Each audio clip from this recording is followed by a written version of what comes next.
여러분, 우리가 저런 본 말씀 통해서 이제 회복이라는 말씀으로 이제 말씀 나누기를 원합니다. 여러분, 우리가 그 신앙생활에 나가면서 우리 생활 속에서 보여지고 저와 여러분들이 자라온 환경과 이런 어떤 관계, 이와 같은 것들이 우리의 신앙생활과 결코 무관하지 않습니다. 어찌 보면 우리가 보이지 않는 하나님을 우리가 섬기며 나아가지만 그 하나님을 어떻게 아는가? 우리가 하나님의 사랑을 어떻게 느낄 수 있는가? 하나님만을 바라보며 나가는 것보다는 삶 속에서 우리에게 그것을 깨닫게 해주는 그 모든 것들은 어떻게 보면 우리의 생활 속에 벌어지는 그 모든 것들, 우리가 경험한 것들, 바로 이와 같은 것들을 통하여서 우리가 또한 하나님의 사랑이라 이런 것이겠구나 하는 깨달음을 가질 수 있는 것도 사실입니다. 예를 들어서 여러분, 그 하나님의 사랑을 전달할 때 가장 전하기 힘든 분들이 있답니다. 어떤 한 목사님이 고아원 선교를 하셨는데, 그 고아원 선교하시는 그 고아 그 어린 학생들에게는요, 그 하나님의 사랑을 이해시키는 게 참 어렵대요. 그 이유는 무엇입니까?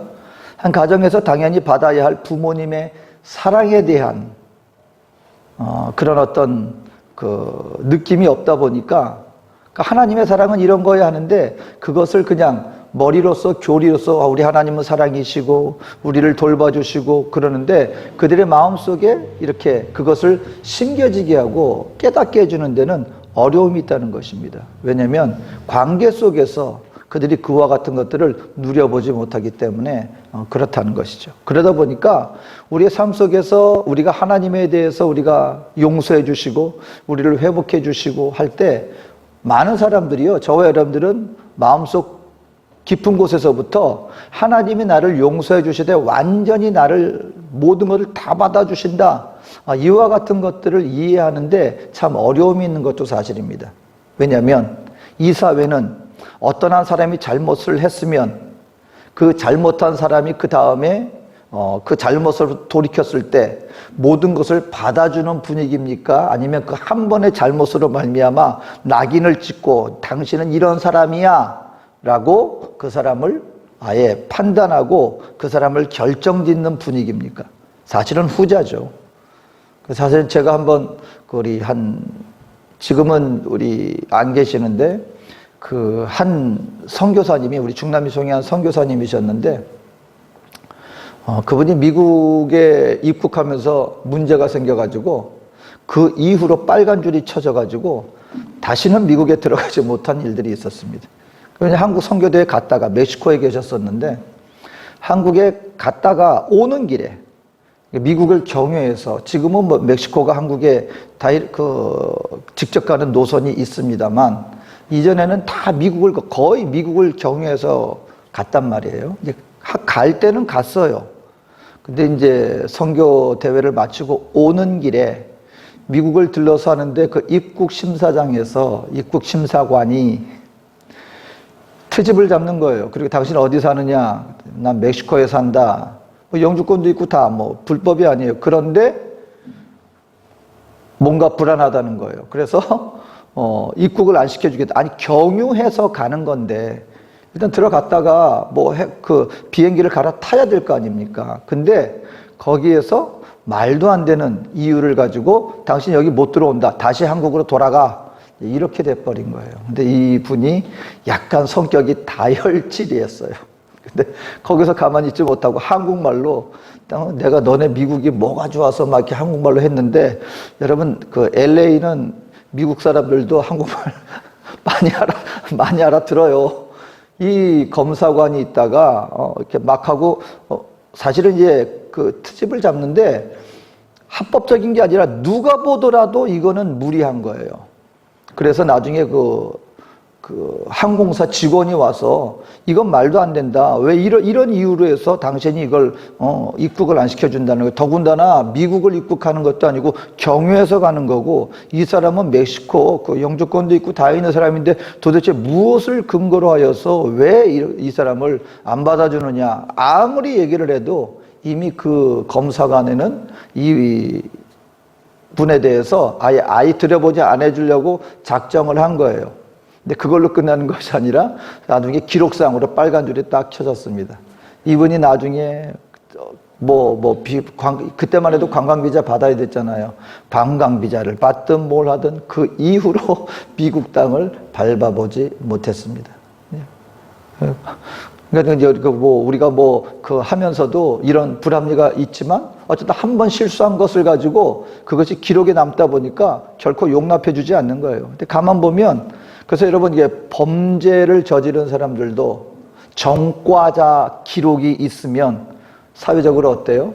오늘날에는 그래도 인권 해가지고 좀 많이 좀 나아지는 경우가 있었지만 이전만 하더라도 일단 전과 기록이 하나 있다면 그 사회에서 직장도 구하기 힘들고 그리고 사람들 앞에 저 사람은 전과자래라고 하는 낙인이 한번 찍히면 사회에서 결코 그렇게 받아들여지는 것이 쉽지 않은 것이 현실입니다.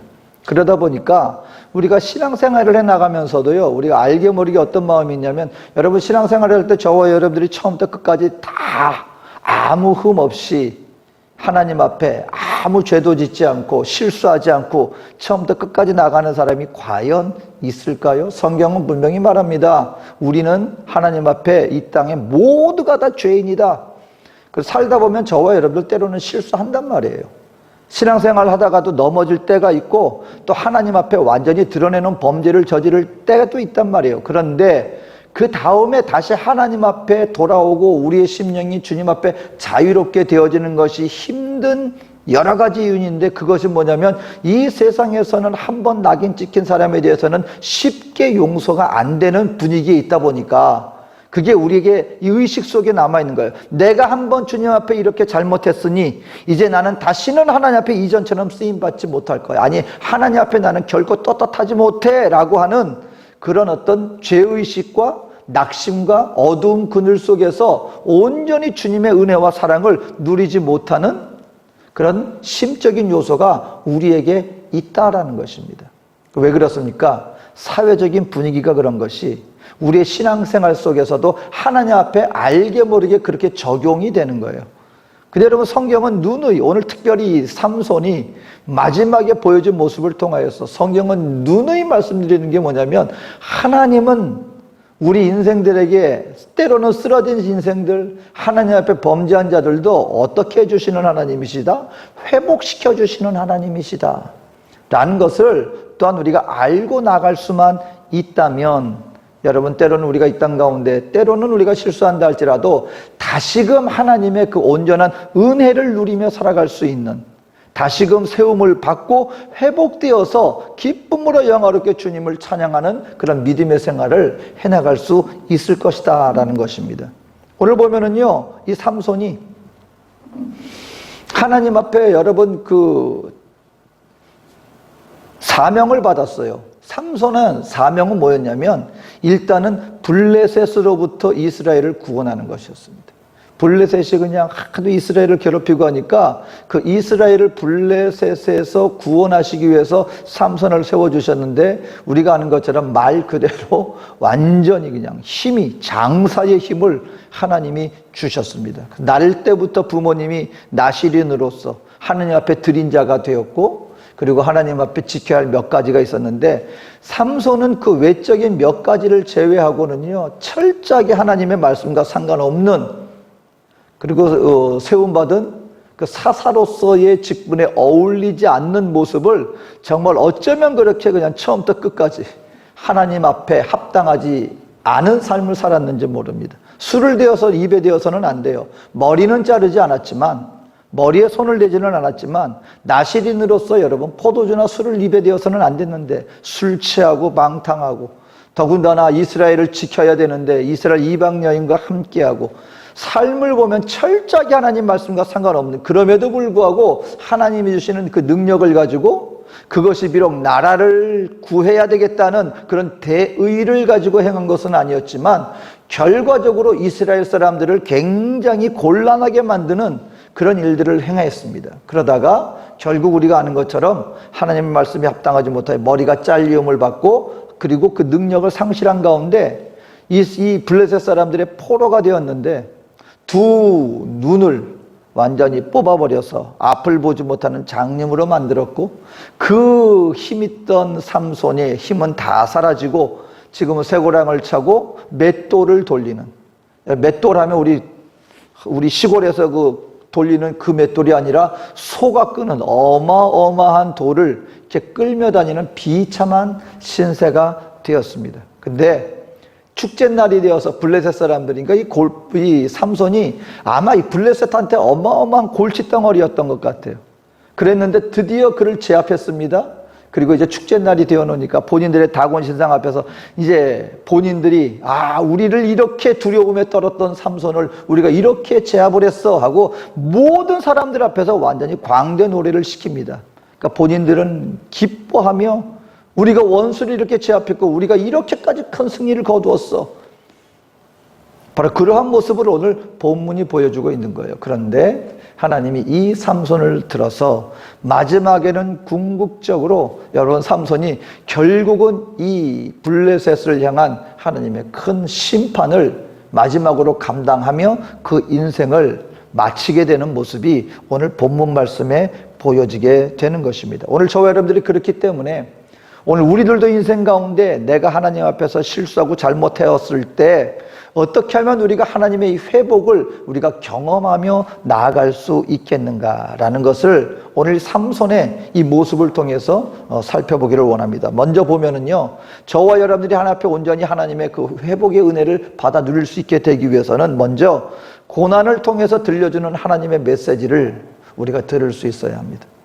고난을 통해서 들려주는 하나님의 메시지를 우리가 들을 수 있어야 한다. 여러분, 고난이라는 것은 고통이죠. 고난을 즐거워할 사람은, 이건 정상적인 사람은 바로 고난이 다가오는데 내 마음은 기쁩니다 할 사람은 아무도 없어요. 고난은 고통입니다. 근데 여러분, 우리가 알아야 되는 게 고통이라는 것이 과연 나쁘기만 할 것일까? 여러분, 우리가 이제 있다 보면은 어떤 질병이 들고 병이 들면은요, 사실은 어떤 증상이 나타납니다. 근데 증상이 나타나면 아프죠. 불편합니다. 근데 여러분, 증상이 없으면, 그 증상이 있기 때문에 우리가 뭔가 이상이 있구나, 뭐가 잘못됐구나 알고 고치려고 하는 거예요. 질병 중에서 여러분 가장 아주 흉악한 질병들의 공통적인 특징은 뭔지 아십니까? 증상이 없는 것들이에요. 증상이 없는 것들. 예를 들어서 우리가 요즘에는 한센병이라고, 요즘 정말 여러분 한센병, 문둥병 때문에 이렇게 막 고통당하는 분들이 많이 없잖아요. 사회에서도 누가 문둥병 걸렸다 그러면 막 온 집안 난리 나야 될 텐데, 왜냐면 전염병이니까. 근데 오늘날에는 기술이 발달해서 한센병이다 그래서 그냥 피부병처럼 어떤 치유가 가능합니다. 그러니까 이전처럼 완전히. 여러분 모르겠어요? 저 어렸을 때 제가 문둥병자를 동네에서 봤던 것 같아요. 그러면 막 사람들이 도망가고 난리 납니다. 큰일 나는 거예요. 전염병이니까. 여러분, 문둥병 한센병 옛날 사역했던 분 얘기를 들어보면은요, 그분들은 고구마 구워 먹고 장작에다 불 때우고 하는데 장갑을 안 낀대요.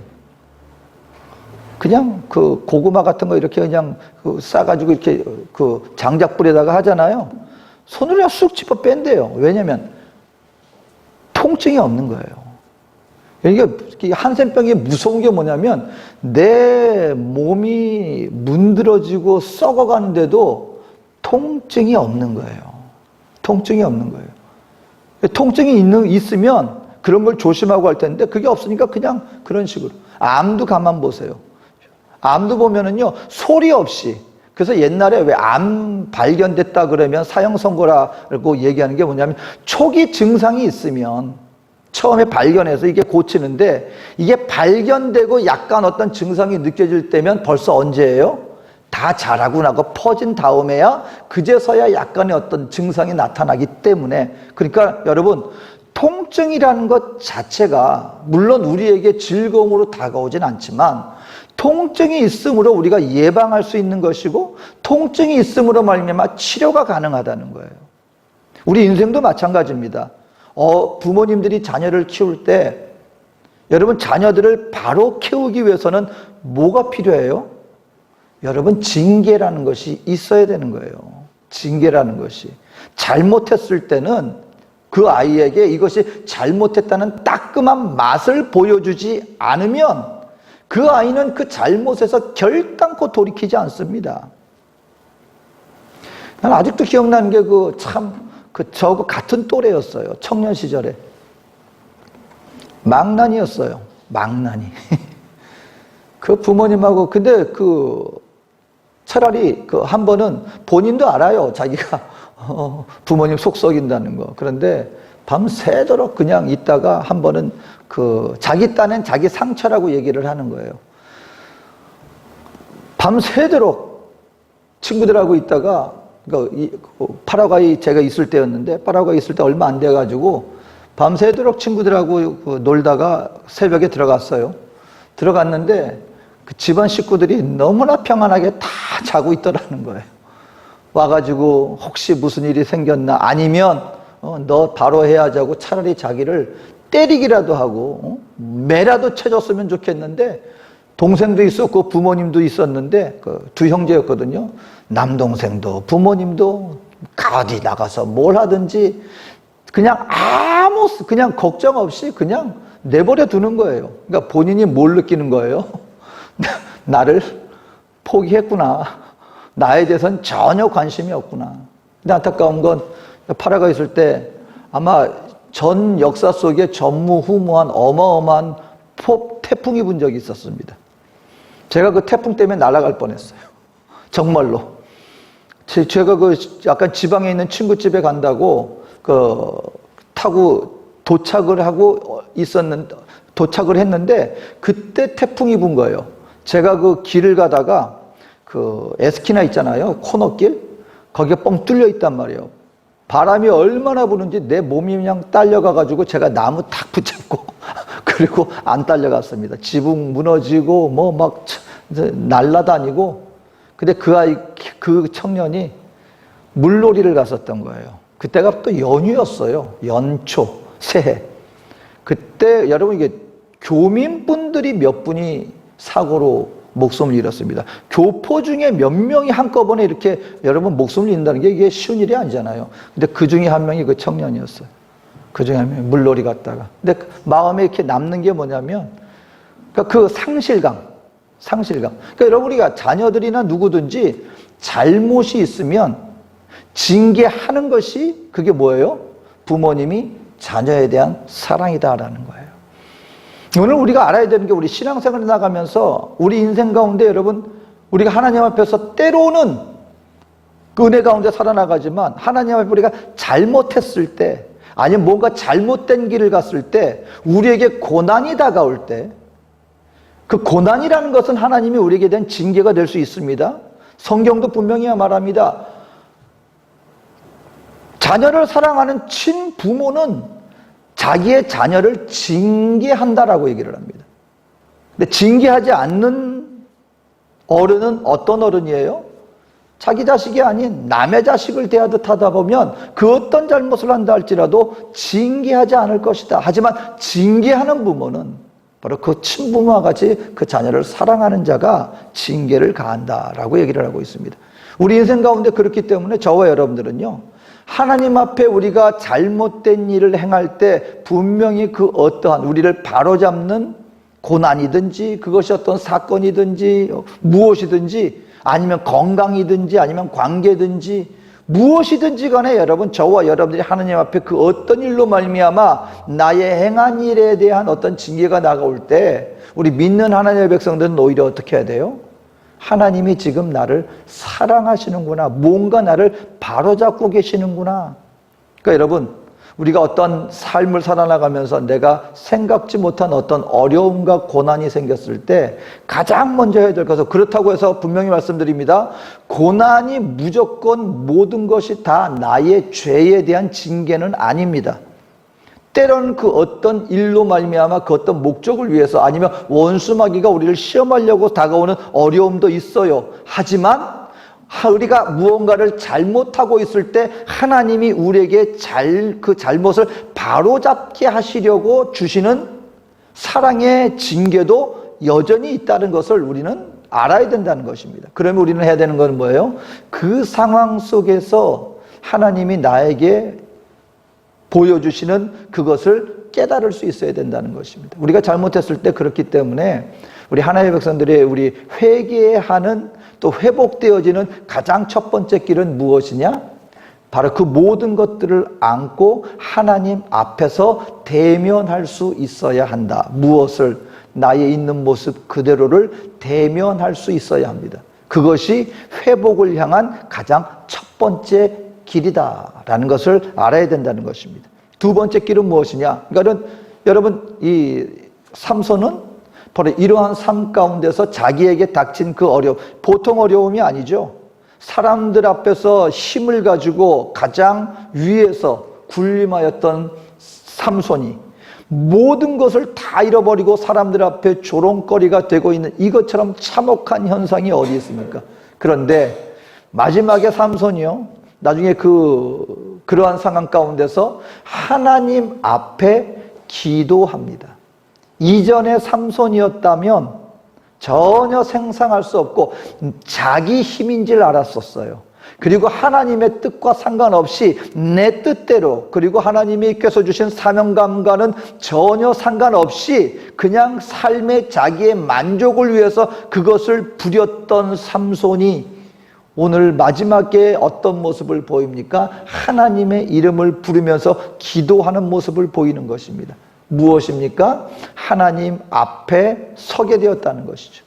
두 번째로, 우리 하나님의 백성들이 이러한 회복을 우리가 경험하기 위해서는 고난 가운데서 겸손하게 회개의 자리에 서야 합니다. 회개의 자리에.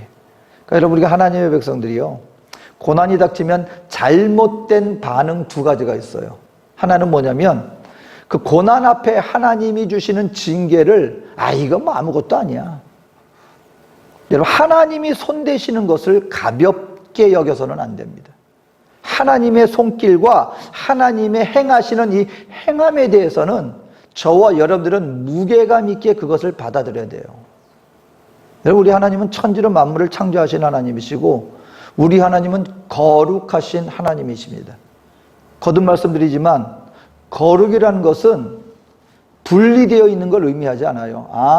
어두움은 원수마귀, 하나님은 거룩하신 분이니까는 그 원수마귀와 전혀 상관없이 전혀 분리된 저 빛된 상황에서 살아가고 계시겠지. 그게 아닙니다, 여러분.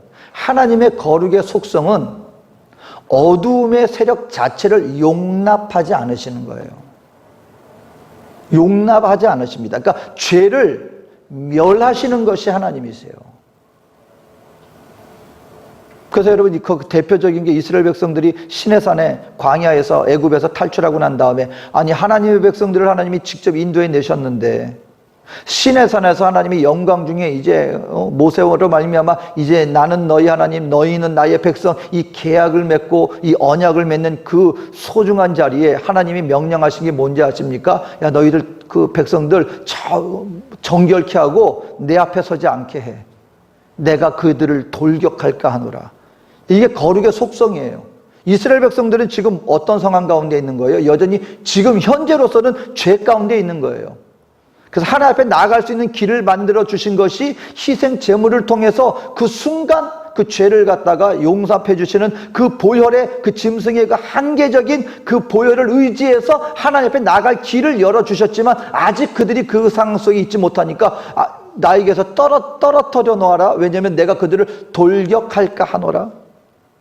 저와 여러분들이 잘못된 죄를 지었을 때 하나님께서는요, 이제 난 너랑 상관 안 할 거야, 이게 아니에요. 죄를 멸하시는 분이 하나님이시기 때문에 우리 인생들은 하나님에 대해서, 하나님의 그 다루심에 대해서 가볍게 생각해서는 안 됩니다. 이래도 되는 거지. 아니요, 결단코 그렇지 않습니다. 또 한 가지는 뭐냐면 또 너무 낙심하는 거예요. 나는 안 돼. 맞아. 그 죄에 대해서 느끼는 것까지는 좋았는데 이제 그게 너무 나가가지고 나는 이제 안 돼 하고 본인 스스로 너무 낙단해 버리고 마는 거예요. 그러니까 하나님 앞에 나아갈 힘조차 세우지 못하고 오히려 하나님을 멀리 떠나려고 하는 그런 마음들. 한쪽은 너무 가볍게, 또 또 다른 쪽은 너무 낙심하는 것. 여러분, 이것도 올바른 태도가 아닙니다. 우리는 뭐 해야 돼요? 죄는 죄대로 인정하는 거예요. 죄대로. 그리고 철저하게 죄에 대해서 인정함으로 이걸 가지고 누구 앞에 나가는 거예요? 하나님 앞에. 죄에 대한 인정, 그리고 하나님 앞에 내가 잘못했습니다, 하나님. 나를 용서해 주시옵소서. 바로 이것이 무엇입니까? 이것이 회복을 향하여 나아가는 하나님에게 주시는 그와 같은 회복의 단계다라는 것을 우리는 알아야 한다는 것입니다. 이렇게 되어질 때 하나님께서 우리 인생들에게 주시는 것이 무엇이냐면 바로 우리가 죄를 자복하고 회개할 때 하나님은 우리 인생들을 그냥 하나 없이 끝없이 받아주시는 선하신 아버지로서 우리를 대해주시는 것을 우리가 알아야 한다는 것입니다. 여러분, 이 탕자의 비유가 우리에게 들려주는 메시지가 바로 그것이죠. 자, 탕자가 돌아왔기 때문에 아버지가 받아줬습니까? 아니죠. 죄를 짓고 있는 그 상황 속에서도 이 아버지는 매일같이 밖에 나가서 아들을 기다렸다는 거예요. 다시 말해 하나님 다 아시거든요. 저와 여러분들이 무엇을 하고 있는지, 어떤 상황 가운데 있는지. 그럼 하나님은 내가 잘못을 회개했으니까 그제서야 하나님이 돌이켜주시는 것이 아니라 저와 여러분들이 어떤 상황 가운데 있다 할지라도 우리 하나님은 저와 여러분들을 받아줄 준비를 하고 이미 마음으로 용서하고 계십니다. 하지만 그 하나님 아버지의 용서를 받아들이고 받고 그리고 다시금 자녀로서 그 삶을 누리는 것은 언제 그것이 가능하게 되었어요? 마음을 돌이켜서 그리고 아버지께로 와서 회개하고 자복했을 때 아버지는 모든 것을 용서해 주시고 이전의 아들로서 회복시켜 주시는 그 은혜를 베풀어 주시고 그 탕자들은 그것을 누리며 나갈 수 있게 되었다. 이렇게 되어질 때 우리가 어떤 역사가 나타납니까? 회복의 역사가 나타난다. 여러분, 이런 회복의 은혜를 받은 분들이 대단히 많습니다. 한 영국의 유명한 전도자 아일즈라는 분이 계세요. 아주 놀라운 그 회개의 부흥을 일으켰던 바로 그런 하나님 앞에 크게 쓰임받은 목사님이십니다. 근데 이분도요, 전적이 있는 분이에요. 그러니까 상처가 있는 게 아니라 전적이 있는 분이에요. 어떤 전적? 이분이 초창기 목회하고 하면서 잘 되고 할 때 죄를 지었어요. 죄를 지어서 목회를 못하고 그만두고 나아갔습니다. 그런데 이제 시간이 지나고 있는데 이분들을 아는 주변 분들이 이제 당신도 죄값을 치르고 회개하고 했으니까 다시 한번 하나님 앞에 사역하세요. 이제 사람들도 다 어느 정도 용서했을 것입니다. 다시 힘을 냈고 일어나서 사역을 시작하려고 이제 부흥 집회를 하려고 한 지역 가서 어느 정도 사역을 하고 그리고 정말 하나님의 많은 은혜의 어떤 역사를 일으키고 있는데 한 대부흥 집회를 이제 계획을 했습니다. 그리고 이제 강단에 가려고 하는데 갑자기 누군가로부터 쪽지가 하나 딱 도착하는 거예요. 당신은 오늘 만약에 강단에 서면 거기에 이분이 소위 말하는 알려진 이전의 그 모든 죄의 목록을 다 거기 적혀 있습니다. 당신이 만약에 오늘 이 집회를 취소하고 돌아가지 않으면 내가 사람들 앞에 당신이 저지른 이 모든 죄를 내가 사람들 앞에 지금 있는 데서 다 공포해버리겠다. 당신이 결정하시오. 그 메시지가 왔습니다. 이분이 기도합니다. 기도하고 뭐 아는 사람도 있겠지만 많은 사람들이 이분이 어떤지 아직 모르는 사람도 많단 말이에요. 고민을 하다가 기도하다가 나중에 강단에 올라갔습니다. 그리고 그날 설교하려고 했던 설교문을 내려놓습니다. 그리고 거기에 있는 여러분 사실은 내가 이런 걸 받았습니다 하고 거기에 적혀있는 그 모든 죄의 목록을 다 그 자리에서 청중들에게 읽습니다. 그리고 말합니다. 여기에 적혀있는 이 모든 이 죄의 행위들은 사실입니다. 제가 하나님 앞에 사람 앞에 이런 죄를 내가 범했습니다. 그렇지만 하면서 그럼에도 불구하고 하나님이 본인을 어떻게 회복시켜 주셨는가를 그 있는 자리에서 그 청중들 앞에 그대로 함께 간증하며 고백하며 자기의 죄를 또한 회개하는 그런 메시지를 전했습니다. 그날 저녁에 그 모든 청중 가운데 어마어마한 회개의 역사가 그 자리에서, 전무후무한 회개의 역사가 그 자리에서 임했다라는 것입니다. 오늘 저와 여러분들도요, 많은 사람들이 그렇습니다. 여전히 어떤 그 흔적 속에서, 마음 속에서 아직까지 자유하지 못한 채 그 사슬에, 속박의 사슬에서 완전히 벗어나지 못하고, 그리고 혹시라도 이것이 또 드러나면 어떨까 전전긍긍하면서 살아갑니다. 근데 우리 하나님 앞에 이 회복되어, 이 하나님이 주시는 이 회복의 은혜라는 것은요, 완전한 회복을 의미합니다. 완전한 회복입니다. 그것은 먼저 우리 죄로부터, 우리 마음으로부터의 회개, 어떤 그 구원뿐만이 아니라 우리 사회에서의 모든 관계 속에서, 사회적인 위치에서, 모든 부분에서의 완전한 회복이, 내가 하나님 앞에서 나 자신을 인정하고 나의 것을 감추려고 하는 것이 아니라 있는 그대로를 인정하고 그 죄를 내가 하나님 앞에, 사람 앞에 회개하며 나갈 때 하나님은 완전한 회복을 우리 인생들에게 베풀어 주시고 주님 앞에 온전히 자유함 속에서 우리의 영혼이 주님을 찬양하며 나갈 수 있는 은혜를 주님은 우리에게 허락해 주신다. 우리가 그걸 누릴 수 있다는 거예요. 그러니까 여러분, 예를 들어서 성경 가운데 이 가장 대표적인 그 상황이 어떤 상황이냐면 수가성 여인 상황입니다. 여러분, 수가성 여인이 왜 남들이 아무도 없는 그 떼약볕 가운데 정오에 가장 햇빛이 뜨거울 때 우물에 나올 수밖에 없었습니까? 이 여인은 결혼을 5번, 여러분, 그러니까 대단한 여인이에요. 그때 당시에 여인이라고 하는 것은 어때요? 여인의 존재는 극히 미미한 존재였습니다. 그런데 그런 사회 속에서 한 여인이 5명의 남편을 둘 수 있었다는 것은 뭔가 아주 대단한 어떤 능력이, 그걸 능력이라고 표현해야 될지 모르겠지만 무언가 특별한 어떤 무엇이 있었던 여인이었던 것 같습니다. 근데 왜 그 여인이 정오에 떼약볕 가운데 사람들이 아무도 없는 곳에 나와 있어요? 사회로부터 완전히 하나 될 수 없는 바로 그와 같은 입장 가운데 있었습니다. 그런데 이 여인이 나중에 어떻게 변화됩니까? 예수님의 말씀으로 말미암아 말씀을 듣고, 그리고 말씀으로 말미암아 구원의 복음을 듣습니다. 그리고 그 사람을 향해서 도망 다녔던 이 여인이 스스로가 오히려 그 사회로 나아갑니다. 사회 속에 뛰어들어가요. 그리고 나에게 행한 모든 것을 가르쳐주고 행한 이 사람을 보라라고 말하면서 오히려 사람들 앞에 나가서 예수를 증거하는 자리에 이르게 됩니다. 그리고 그들이 나중에 예수님 앞에 나와서 이 여인에게 얘기하는 거예요. 이전에는 우리가 당신의 입을 통해서 예수를 알았지만 이 예수를 만나고 보니 이제는 내 스스로가 그 사람이 누군지 알겠습니다 라고 말하면서 한 사회에서 완전히 분리될 수밖에 없었던 한 여인이 사회의 한 일원으로서 온전히 세움받게 되어지는 바로 그런 온전한 구원의 역사를 예수님께서는 베풀어 주셨다라는 것을 말씀해 주고 있습니다. 그러니까 사랑하는 성도 여러분, 저와 여러분들이 정말 온전히 하나님을 알게 되어진다면요, 때로는 우리가 이 땅속에 살면서 실수도 있어요. 우리 마음을 졸이게 만들고 어둡게 만들고 근심하게 만들고, 그래도 혹시라도 뭐 이것이 어떻게 되면 어떨까라는 그런 부분들이 있을 수 있어요.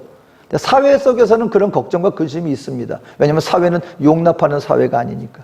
하지만 우리 하나님은 그렇지 않다는 것을 알아야 된다는 거예요. 하나님 앞에 나와서 있는 모든 것들을 다 하나님 앞에 죄를 고백하면 우리 하나님은 미쁘사 우리의 모든 죄악을 다 도말하여 주실 뿐만 아니라 우리의 심령으로 하나님 앞에 죄 없는 완전한 의인입니다. 여러분, 의인의 개념을 바로 하시기 바랍니다. 부족하지만 나은 사람이 아니에요. 완전한 사람입니다. 하나님은 저와 여러분들을 어떤 사람으로 본다? 믿음으로 용서함을 받은 저와 여러분들을 하나님은 태어나면서 지금부터 하나도 흠결이 없는 완전한 자로, 의인으로 저와 여러분들을 보시고 대해주시고 세워주신다. 그렇다면 저와 여러분들은 주님 앞에 그늘 없이 어려움 없이 온전한 심령으로 주님 앞에 설 수 있게 되어집니다. 여러분, 이것이 바로 성경이 말하는 회복의 은혜입니다. 오늘 삼손은요, 마지막에 하나님 앞에 그래도 그 마지막은 하나님의 맡은 사명을 다 감당하고 그 생을 마감합니다. 여러분, 능력이 누구에게서 임했어요? 하늘로부터 능력이 임했습니다. 머리가 자라나갔더라, 이 말은 그냥 머리야 자라나가면 당연한 거죠. 하지만 이걸 다른 의미로 보면 하나님과의 관계 속에서 삼손이 하나님과의 관계를 회복합니다. 그리고 하나님의 능력을 받습니다. 그리고 마지막으로 자기에게 주어진 사명, 블레셋 사람들을 멸하며 마지막을 맞이하게 됩니다. 오늘도 저와 여러분들의 인생 속에서 여러분, 나 스스로가 나 자신을 올가매지 않게 되시기를 주 이름으로 축원합니다. 그렇다고 내 스스로 해결할 수 있는 게 아니에요. 하나님 앞에 나오셔서 온전한 회복을 체험함으로 말미암아 온전히 자유로운 심령 속에 주님을 찬양하며 나에게 주신 사명을 끝까지 감당하여 주님께 영광 돌리는 인생을 살게 되는 우리 저와 여러분 되어주시기를 주의 이름으로 축원드립니다. 기도하겠습니다. 사랑과 은혜가 많으신 나의 좋으신 하나님, 오늘도 우리 주님 앞에 나왔습니다. 부족한 인생이지만 오늘 하나님은 그럼에도 불구하고 우리 하나님 앞에 나온 모든 인생들이 자복하고 회개하며 우리 인생들을 향한 하나님의 손길을 인정하며 나가게 되어질 때 우리의 모든 죄악을 용서하여 주실 뿐만 아니라 우리를 다시 한번 세워주셔서 하나님 앞에 크게 쓰임받는 일꾼으로서, 사랑받는 자녀로서, 하나님의 자녀된 자로서 살아가게 하여 주실 줄로 믿사오니 주여 우리를 회복하여 주시고 용서하여 주시고 인도하여 주시옵소서.